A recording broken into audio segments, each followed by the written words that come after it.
হঠাৎ কোনো প্ল্যান ছাড়াই বেরিয়ে পড়লাম রাসের মেলায়। রবিবার দুপুরে খাওয়া দাওয়ার পর একটু রেস্ট নিচ্ছিলাম। মেয়ের আমার দুজনকারই বেশ ঠান্ডা লেগেছিল। তারপরেও কেন জানি না মনে হলো যে আন্দুলের রাসের মেলায় যাব না, প্রতি বছর যেখানে যাওয়া হয়।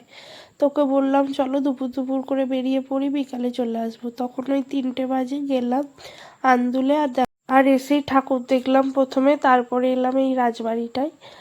এখানেও রাধাকৃষ্ণের মূর্তি রয়েছে, আর তার সাথে রয়েছিল দেখো এই সবগুলো, মানে ঠাকুরেরই বিভিন্ন ধরনের। আর এই বছর এটাই প্রথম দেখলাম, আগে কিন্তু দেখিনি, আগে এগুলো হয়নি, এই বছরই নতুন হয়েছে। দেখতে কিন্তু বেশ ভালো লাগছিল। তোতাও দেখো বেশ ভালোভাবে দেখছিল কি হচ্ছে না হচ্ছে, ওর তো এটাই প্রথম রাস দেখা। ও আগের বছরেও, ও তখন ছোট ছিল কিন্তু আমি এসেছিলাম, ওকে নিয়ে আসার হয়নি।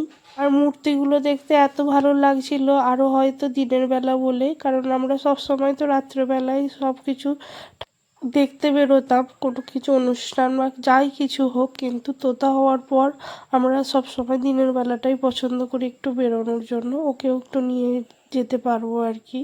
তো দেখো তারপরে ঠাকুর দেখা হয়ে গিয়ে আমরা একটু মেলাতে এলাম। আর তোতার এইদিকে খেলনা পছন্দ হয়নি, ওর ওই মগ ছাঁকুনি এই সমস্ত কিছু পছন্দ হয়েছে। এই খেলনাগুলো রয়েছে, তবু ওর বাবা আবার আরেকটা কিনে দেবে। এইগুলো সাইজে একটু বড় ছিল সেই কারণে। তারপরে ওখান থেকে এখানে চলে এলাম, দেখো বিভিন্ন ধরনের জিনিসপত্র, বেশ দারুণ দারুণ কালেকশান ছিল। আর এই তো এই জিনিসগুলো আমার এত ভালো লাগে, কোনো কাজে লাগে না কিন্তু তবু একটা এর মধ্যে কিছু একটা কিনতে ইচ্ছা করে, আর কিনেও নিই। তারপরে দেখো এসেছি এখানে একটু মেয়ের জন্য ঢাক কিনতে, তো ও তো ওখানেই বাজাতে শুরু করে দিয়েছে। আর সেই রকমভাবে কিছু কেনাকাটা করা হয়নি। তারপরে দেখো চলে এলাম সবজি বাজারে, মানুষ জন্য একটু সবজি কিনতে।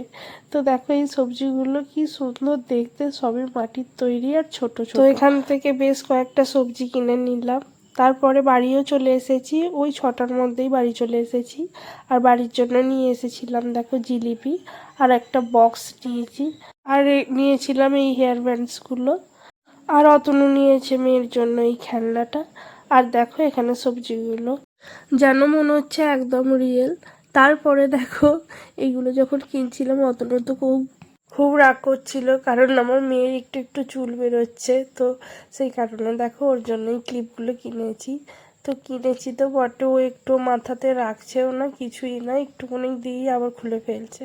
তারপর ওকে একটু দুধ কর্নফ্লেক্স খাওয়ালাম। এই তো দেখো অনেক কষ্ট করে এই ক্লিপগুলো মাথায় দিয়ে একটু ছবি তুললাম, সঙ্গে সঙ্গেই খুলে ফেলা হয়েছে। তারপরে দেখো ঢাক বাজাচ্ছে, এখন ঢাকটা পেয়ে খুব খুশি হয়েছে। আমি জানি ও এটা পেলে খুব খুশি হবে ওই খেলনাটার পরিবর্তে। ওই খেলনাটাও কেন কিনলো কি জানি, বেকার বেকার কিনলো শুধু।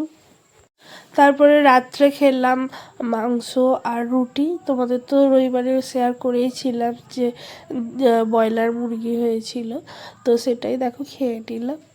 আর এই রাত্রেবেলা কিন্তু শীতকালে বেশ দারুণ জমে গিয়েছিল এই খাবারটা।